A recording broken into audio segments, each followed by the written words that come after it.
બનાસકાંઠાના યાત્રાધામ અંબાજીમાં સીએનજી પંપ પર જીવલેણ અકસ્માત. સીસીટીવી આવ્યા સામે, ટેન્કર ચાલકનું મોત. અંબાજીમાંથી એક ગંભીર અને દુઃખદ અકસ્માતના સમાચાર સામે આવ્યા છે. અંબિકા સીએનજી પેટ્રોલ પંપ પર બનેલી જીવલેણ ઘટનાનો સીસીટીવી વિડીયો હવે સામે આવ્યો છે. પ્રાથમિક માહિતી અનુસાર સીએનજી ટેન્કર ચાલક રાજેન્દ્રસિંહ જગતસિંહ પરમાર ગેસ ઉતારવાની કામગીરી પૂર્ણ કર્યા બાદ પેટ્રોલ પંપની ઓફિસ બહાર ખાટલા પર બેઠા હતા. તે દરમિયાન સીએનજી ભરાવા આવેલી એક ઇકો કાર અચાનક આગળ વધી ખાટલા સાથે જોરદાર અથડાઈ જતા આ ગંભીર અકસ્માતમાં રાજેન્દ્રસિંહ પરમાર ગંભીર ઇજાગ્રસ્ત થયા હતા.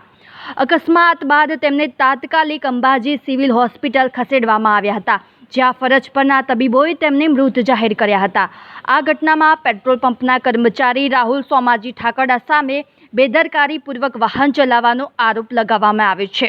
મૃતકના પુત્ર દિવ્યરાજસિંહ પરમારે અંબાજી પોલીસ સ્ટેશનમાં ફરિયાદ નોંધાવી હતી. પોલીસે આરોપીને કસ્ટડીમાં લઈને ગુનો નોંધી વધુ તપાસ શરૂ કરી છે.